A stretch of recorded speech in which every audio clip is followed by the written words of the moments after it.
والصلاة والسلام على سيدنا محمد وعلى آله وصحبه وسلم تسليما كثيرا صلى الله عليه وسلم.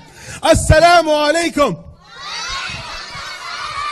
MashaAllah, this is the energy we want the entire day.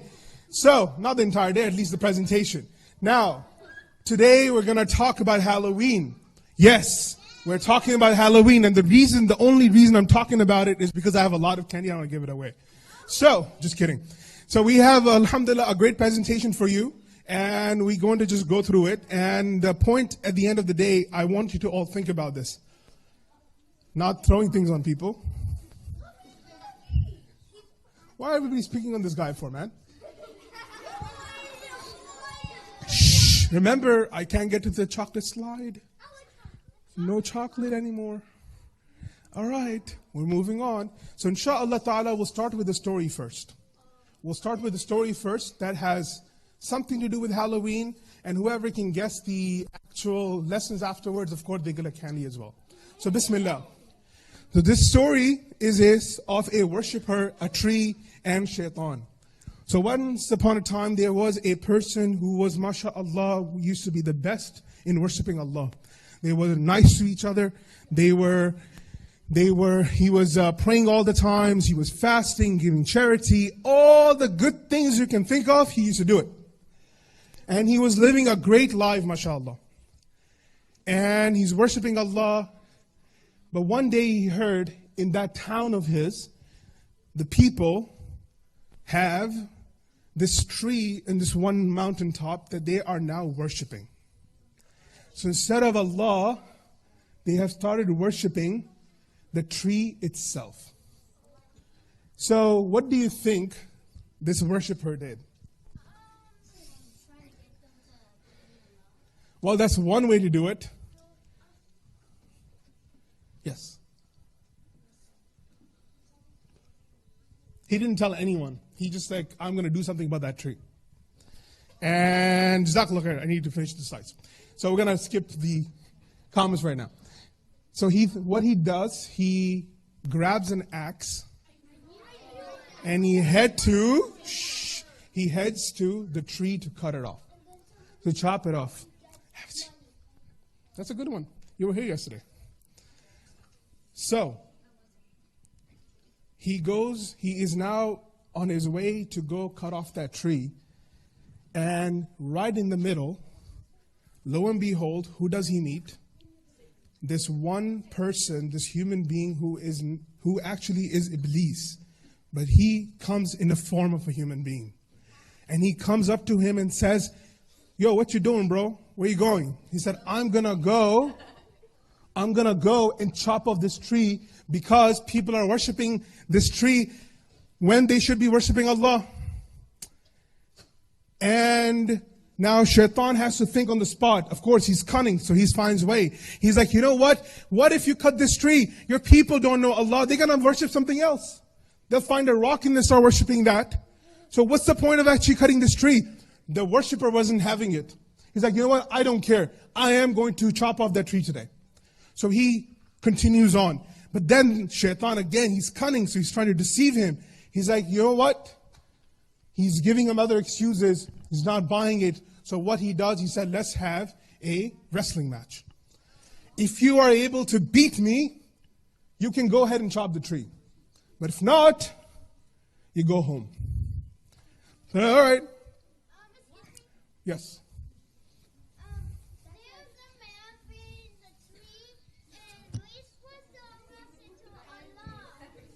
What?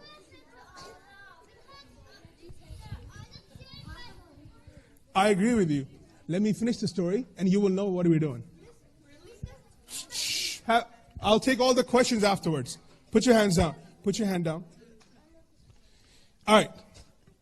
So they're wrestling. Shaitan and a human being are wrestling. One is made of jinn, one is made of smokeless fire, one is a jinn, the other one is, clay, fire. Who do you think won? You are wrong. Who won was the worshipper. Who won was a worshipper who actually believed in Allah. So now Iblis have lost that battle as well. Literally. So what does he do? He comes up with a plan. He said, you know what? Let me talk to him about something that is connected to him, which is that he was a poor man. So he goes up to this person and says, listen, you're poor, bro. How about this? I'll make you a deal. Shh. I'll make you a deal. Every morning that you will wake up, if you don't cut this tree, every morning you'll wake up, you will find under your pillow, there will be, let's say, $10 or $100. Shh. It'll be $100 every day. And you will see this every single day. Only one condition. You just go back home, leave the tree alone, leave everybody alone. Nobody will ever bother you. You will not hear everybody what they're doing. The only thing you will have to do is not cut the tree, and you'll be rich. The worshiper thinks of it. He's like, you know what? Well, what the harm is going to be, but if I get the money, I may be able to do more worship. I'll be able to make masjid. So see how shaitan is playing his mind now. So he ends up taking the deal and going home. First night goes by. He wakes up in the morning. He turns over his pillow. What does he find? Money. He finds $100 that he promised. The next day comes. He goes to sleep. He wakes up, turns over his pillow. He finds again money. So now, shaitan is paying him to not worship Allah. To not worship Allah. He didn't cut the tree.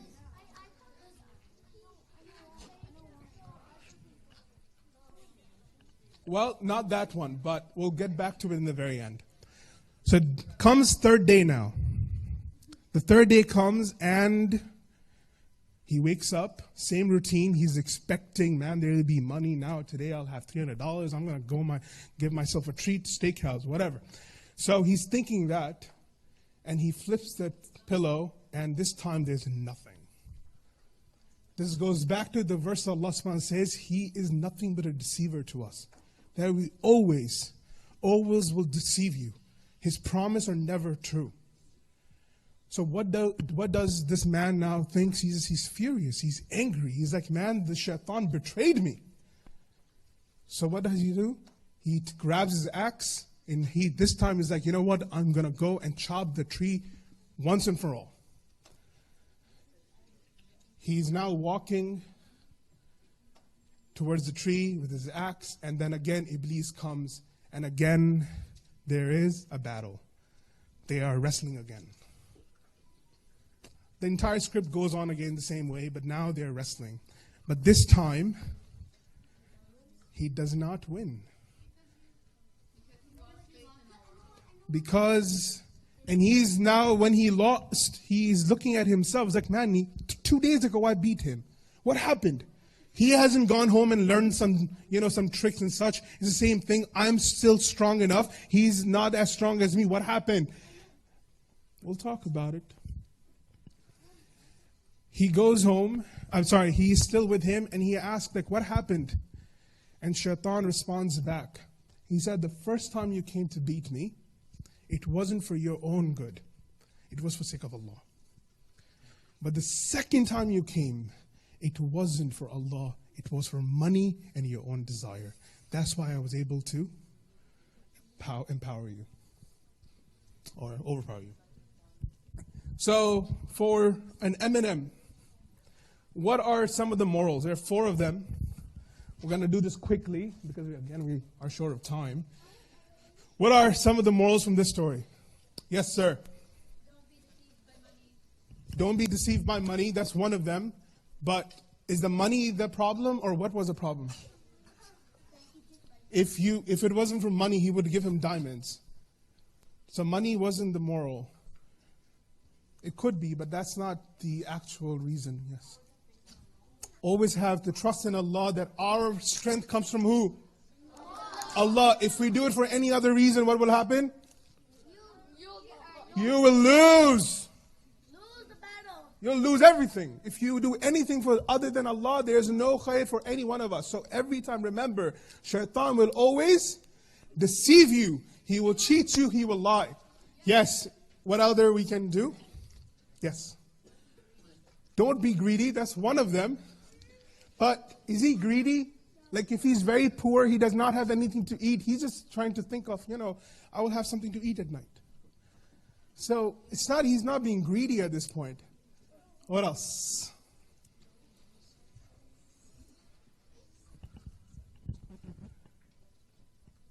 Don't do anything other than worship of Allah. Okay, sure. Sorry, but time is short, so we're going to do this very quickly. There are 4 moral lessons that I want you to all learn today. One, that Allah subhanahu wa ta'ala says we were created weak. Why does it matter? I'll tell you in a few seconds after this. Actions are alone for Allah alone. If they're for anyone else, they will be no good. We discard those. 3, you can never trust shaitan. Is there a question about it? No, there's not. He will always deceive you. And never compromise ethics, which are being the good, make sure that you're trustworthy and such. Now look how the two connected. Because we are created weak, if we don't have Allah, shaitan will always can exploit it. Do you understand this? You were honestly, though we are this big now, all this strong, at the end of the day, none of us has any strength other than what Allah has given us. And if any one of us decides to do things on our own and Allah gets on the side, I promise you, 100% of the time you will lose. And here's the question. As one of the verses in the Quran, Allah subhanahu wa ta'ala talks about it. If Allah subhanahu wa ta'ala decides, Allah subhanahu wa ta'ala decides today, right now, to take something away from you, or punish you a certain way, or give you something, can anyone around you, or anyone, if the entire world population got together, can they do anything? No. If the entire angels with those population got together, can they do anything? No. So remember this always. Without Allah, we are the weakest of the weakest. Even an ant will beat us if it wasn't for Allah subhanahu wa ta'ala. Is to think about it. Next time, tell me if how we're wrong. Lastly, never trust shaitan, because he will always make you compromise your ethic. And again, he exploits it. So it's basically a circle that goes back and forth. So always remember that, inshallah. Now, how does this matter to the topic in hand? Everybody knows these pictures? Halloween. So I'm pretty sure everybody has seen this, yes? Probably your neighbors have this decoration that they have put forth, right? So today's topic is about Halloween, but remember the story, because this is the story that is going to be the fundamental of this talk today.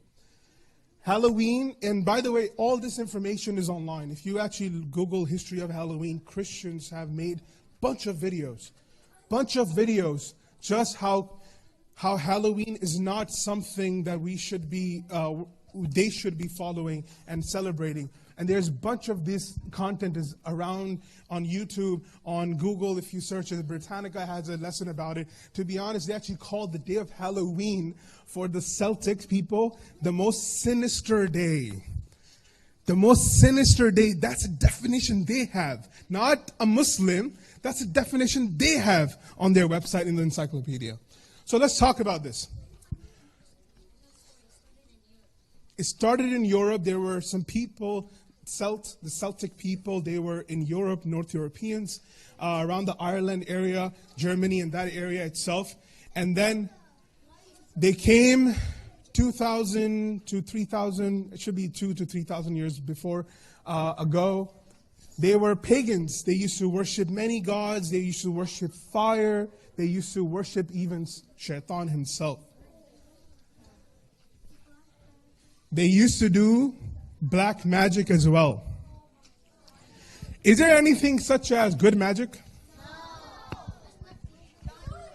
Is there anything good as good magic? No. Not magic tricks. When magic tricks like the rabbit out of the hat or the car tricks, they are not magic tricks. They are just trickery of hand. A lot of them, there's compartment. Actually, I remember one time in college, we actually got to see there was this stereo deck. This guy would just press his hand after a sheet was on top, and would press it down, and it will collapse to like literally thin nothing. Like you will see, like it maybe disappear. So if you imagine there was this this entire lap, like there was this radio stereo here. I press my hand, and it just goes nothing, and you think I disappeared it. However, when he opened it up, and we were sitting around after, he just showed that basically the stereo had collapsed. It was hollow inside. So basically just collapsed. That's it. And after that, we're like, man, all the magic tricks are like this. And by the way, there's a channel on YouTube who actually debunk all the magicians of what they do with. So magic trick that I'm talking about, those are not magic. Black magic is always evil, and there's no good magic. There's always one type of magic, that's black magic. Witchcraft, of course, why is this wrong? Because again, all of this is used for one reason, to harm others. Evil and wicked actions, these people also were known to do evil and wicked actions. So again, if they're doing black magic, witchcraft, do you think they do black magic to actually make themselves rich? No, they're doing black magic. You don't do that. You don't do black magic to make yourself rich. You do black magic to harm others. Iblis can't go, shayateen can't go. I don't know. I've never done dark magic. But from what we know and what we have read, people don't use dark magic to make them rich. People most of the time use dark magic to make other people go through pain. Nobody needs to know. People do it. And finally, these people also, with all that was happening, end of year, they used to have the celebration. So their calendar used to end on October 31st. October 31st. And they used to call this end of year ritual Samhain. What was this particular day? Basically, after all the year stuff they have done, this is one day where they believed the veil between the dead and alive was at the thinnest. So they used to believe their god of spirits used to let go of evil spirit from wherever they were, and they will haunt the entire world. For those people who were bad to them, they will go and seek revenge. So they used to believe that. So when that was the concept in them, and they really used to believe this because it was for a long time. Like they really were scared. Like right now we're like, man, what type of nonsense is this? But that's not for them. They used to believe it. That was the entire religion. So they were scared to this. So what they started doing, one, on the day of October 31st, they will start putting up big fires. The group will gather together to bring great fires, which is now the jack-o'-lantern.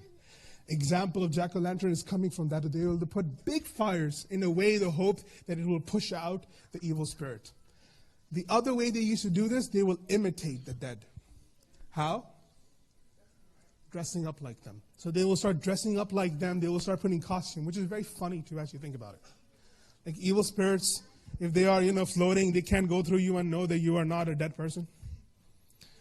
Like, if you see a cat, you'll know it's a cat. If you see a human being, you know the difference. If the cat dresses up like a human being, you know what that is. But look at this. What happens when shaitan attacks you? He deceives you to a point that make a mockery out of you. Shaitan has nothing to do with one thing, by the way. He wants you to he wants you to suffer. He wants you to suffer. As Allah subhanahu wa ta'ala said, indeed he's an enemy to you. And look at every single time he makes a mockery out of people. He makes like puppets of these people, and people are doing crazy things. So Halloween again came from Celtic people, and this is 2,000 years before that. Now, history goes on, and now Christianity has emerged, and now Christians have conquered the area. Right here, this is the Celtic people. They have now conquered the area. So what happens when you think they conquered the area? They will try to see these are pagans, they're worshiping fire. Let's improve their behaviors. So then they replaced the day of October 31st by making November 1st All Hallows, which is, Hallows means saint. It was a day where all the saint people will come together, all their priests will come together, have a big celebration. They will give thanks to each other. They will have food and whatever. And November 1st became that. Then, if November 1st became Hallows, All Hallows, 31st, like Christmas, Christmas Eve, became All Hallows Eve. Now, this is also the day where Christians started something pretty funny. Not the Christian as to speak about their religion, but those people at that time, that religion itself, or those who were in charge at that time, they started something pretty impressive, which is something I personally will never want for anyone. They allowed people to go and start knocking on people's doors, the poor people, to give them money. And how they would do that, they will show them tricks. Poor people will go and knock on people's door and they will show them tricks. You know, they will either come up with a joke, whatever they can find, but that's how this trick-or-treating started. This is actually, they were begging for food, those who were actually had nothing to eat, and they would have to show themselves, degrade themselves, to actually show some, tricks to actually get money so they can eat. Like, it's so sad just to think about this, to exploit human beings. So when they came to the United States, and then of course there's a history of how it came from Minnesota and such, and how in 1900 it started becoming what it is today. It became from All Hallows Eve to Halloween. So these pictures again I put here. So one thing I want to mention this, and these are some of the pointers. The candy industry now, last year, they projected it to be $9 billion revenue. $9 billion people make out of all the candy that I have purchased today, and then everybody who purchased on this day. Yesterday I had to go to Walmart. Man, the line was crazy. The decoration, the candy, everything is a $9 billion industry. Now, those who said greed and all those issues, do you think people who actually look at this and said, man, I'm getting this much money, would they think good for you? No. Who they think you would think they will be thinking good for them? Themselves. They want only good for themselves. So remember this first, even just by putting this out there, people who have money involved, they never take care about other people. This is Trick or Treat picture. National Geography has a documentary on YouTube, which you can check today, the history of Halloween. And they actually talked about how Trick or Treat was an extortion deal. That means people will go to people's houses and says, if you don't give us treats, we will trash your house. We will trash your house. So it was actually an extortion deal. It's crazy. My biggest problem with Halloween are these two pictures. And anybody can tell me why. And I'll give you M&M for that. Yes.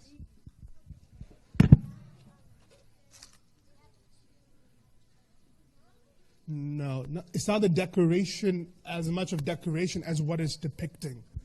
Yes, sir.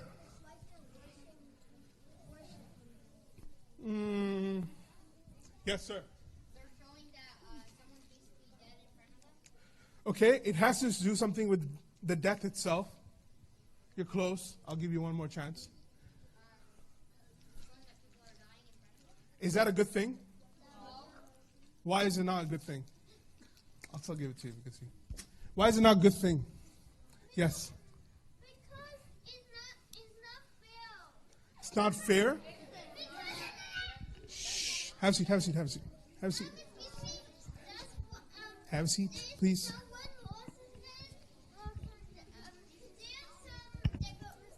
Guys, let her talk. Come on.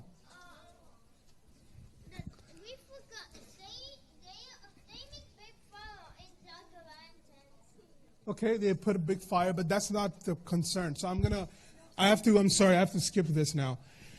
There's a hadith of Rasulullah sallallahu alaihi wasallam that it says, if you are tempted by things to do in the world, if you're tempted that you want to steal this or you want more of this, you want to eat more, whatever, not that eating more is bad. Again, it depends on how you actually put it. If you overdo things and you're listening to your desires, he requested us to do one thing, to remember death. How many of you know this hadith? Now I have a question. When you look at these type of things in front of them, you're supposed to be afraid of this. You're supposed to be afraid of what's happened under you. If you go to a cemetery today, 6 feet under, there is either hellfire or Jannah for someone. There is a window for some people which is open and they can feel the breeze of Jannah. But there are also people where the grave is doing the punishment from Allah. How would you imitate that?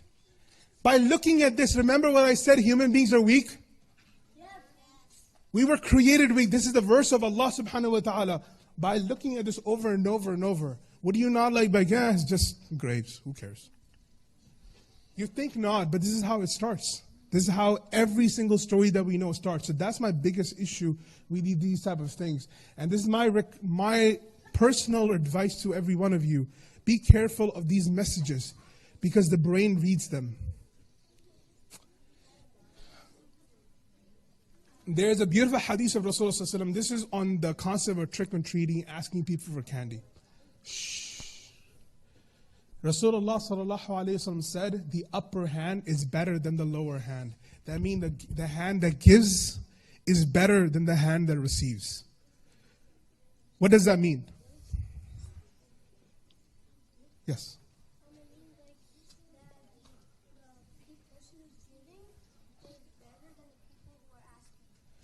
Exactly. The person who's giving is better than the person who's asking. And now somebody asks, what if your hand is like this? As long as you're giving, it doesn't matter your hand is like this or hand like this.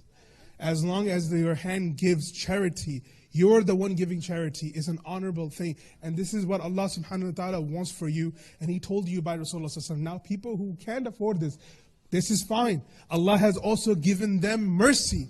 And they can. But for a person, any one of us, who has our parents who can buy us candy, and then we go outside and ask others, we're begging them. I'm going to be very honest, this is one of the things, we're begging them. And every one of us have better standards. Do you like to beg things? No. The only one you should be begging is who? Allah subhanahu wa ta'ala. The only one you should be begging anything, and you should really beg at that time. As Musa alayhi salam said to Allah, Ya Allah, I am a faqir. Allah, the story of Musa alayhi salam, he grabs a tree and he looks up and says, Ya Allah, I have nothing. A faqir is someone who has nothing. Forget about poor. Poor at least have something, have clothes. He actually said, Ya Allah, I have nothing, no ownership. I have no hope. I have nothing left with me. And he grabbed and called out Allah. This is how you should be with Allah subhanahu wa ta'ala. So anytime you have an opportunity to give than to take, you should be the upper hand always. He had clothes. So going back to, let me finish this. We're almost done. You remember this slide? What does it say? Number one is we were created weak. Actions are for? Third one is? And the fourth is? Now the one that we just learned about Halloween, let's talk about this. We were created weak. Did Shaitan not exploit it for the people of Celtic people? Did he not exploit this? Did he not use this against them by creating this that on 31st there are evil spirits that come? Did he not? No, he did.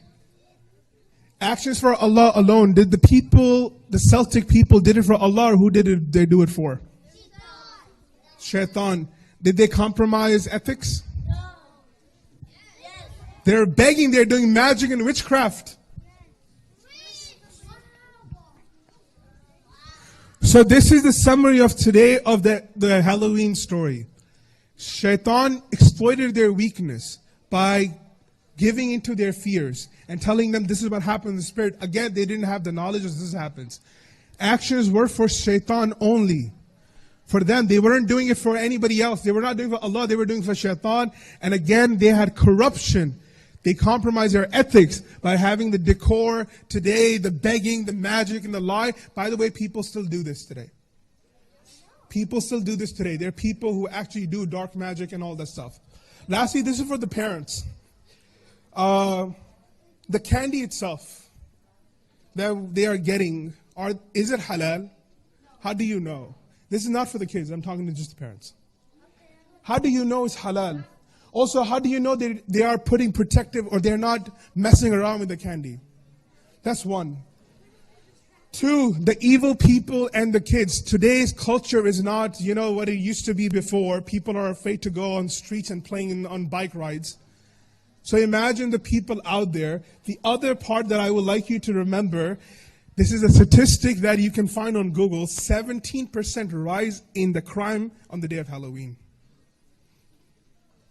This is statistics for tourism they have put out, 17% rise in crimes on the day of Halloween. So again, one of the things we look at in Islam, how do you avoid or keep people safe? The best thing is to stay away at all, completely. And this is one of those examples. The individual's moral standard and self-discipline is tested. When you have damaged candy, and Jimmy Kimmel does it all the time, he'll take the candy away from the kid and make a video out of this and make a mockery out of his child on YouTube. What is this? For the parents, what is this? Why are we treating our kids like a prop?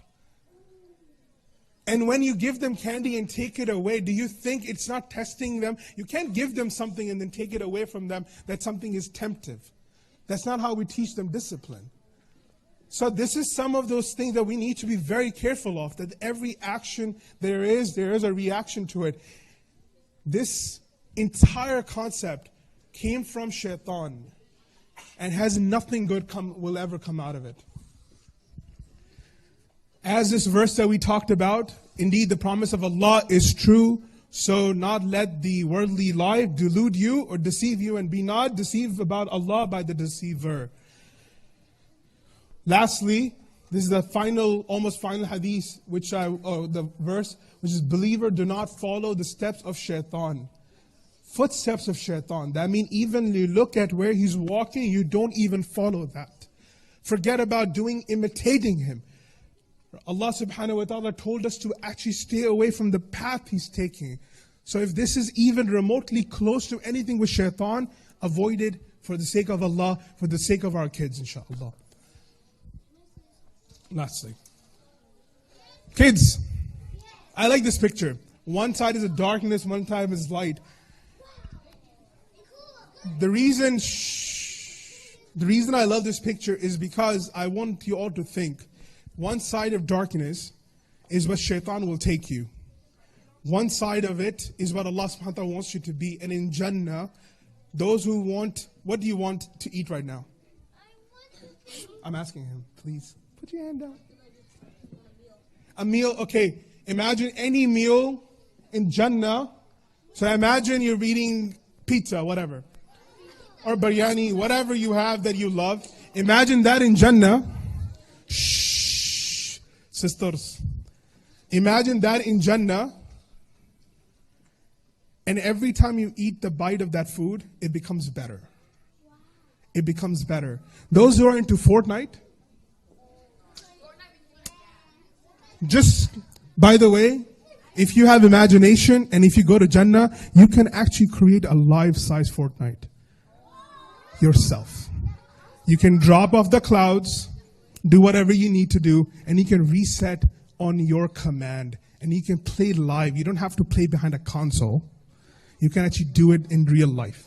Just saying, if you get to Jannah though. Lastly, for our role and responsibility as a community, this is my request. Shh. We did this year, and even for Eid al-Fitr. My dear brothers and sisters, my elders, if you look at Easter, they have treasure hunts. If you look at Halloween, it's a physical activity. Every single event you look at, a celebration, it's a physical thing. They have activity. They do different things. During Eid, what do? We put our kids at home and eat with them. I love this. This is something we should do. But if we don't make Eid fun for them, what do we expect? They will find excitement somewhere else, always. So we started this. This is a week after Eid. We would like to start doing this on the day of Eid, where people can come together, community come together, samosas, baklavas, whatever. We have fun together. And that's on the day of Eid. Also, Two other things you can do. One is, I'm going to plug this here. We have a game night coming on October 31st. So the day of Halloween, inshallah, we'll have a game night here. We'll have dodgeball, cornhole, a lot of different activities. Starts at 5:30 in the gym. And Sister Malak will be there and other sisters, inshallah. So please do come. Again, you just register online and show up and it'll be pretty fun. Also, if you want, as a Muslim say, the connection, how you do it, you travel with them. And we have a youth and family umrah coming up, inshallah, in March. So please do come. And as I promised,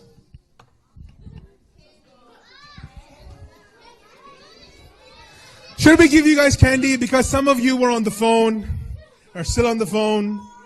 Some of you were actually playing with balloons. Some of you were not listening. Some of you were sleeping. All right. Sister Malak, would you like to do the candy part? With that, before I give you the candy, let's end this inshallah because people are going to start praying here soon. And again, shh. Have a seat. Jazakumullah khairan for being here. I hope it was beneficial. I will make dua for you all. Please do the same for me. Sir? Oh, just give it to one, bro. Shh. I make Allah. One second before. Let me finish this. That's fine. Take it. It's fine. No. You can't steal it from him. What is this, bro? We're talking about morals. What are you doing? Guys, if you're up here, I'm not going to give it to you. How many of you will tell this, will share this with your parents at home? Will you do it? All right, I'm counting on you. Make dua for me. I'll make dua for you. Inshallah, we get to play Fortnite together in Jannah. Ameen. Jazakumullah khairan. Subhanakallah bihamdika. Ashhadu an la ilaha illa ant. Wa astaghfiruka wa atubu alayk. Stay seated if you want chocolate. If you have questions, I'll be right here.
Okay, guys, if you want candy, please sit down.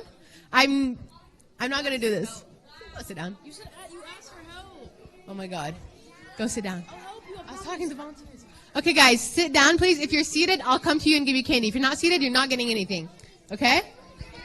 You asked for help. Sit down.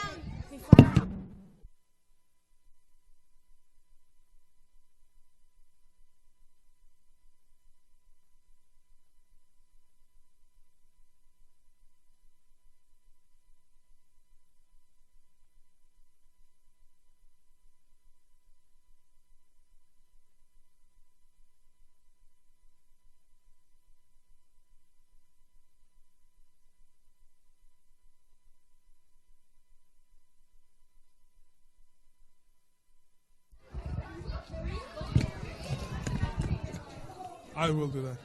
All right, can we go to the back musalla for the chocolates? Everybody who wants chocolates, go to the back musalla.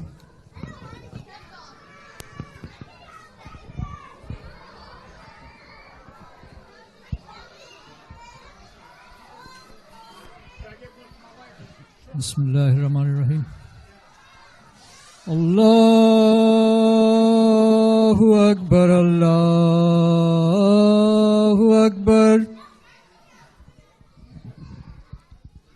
Allahu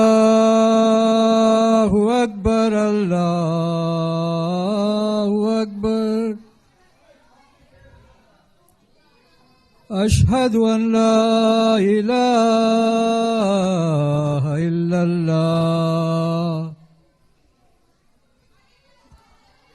أشهد أن لا إله إلا الله أشهد أن محمدا رسول الله أشهد أن محمدا رسول الله حي على الصلاة حي على الصلاة حي على الفلاح حي على الفلاح الله أكبر الله أكبر لا إله إلا الله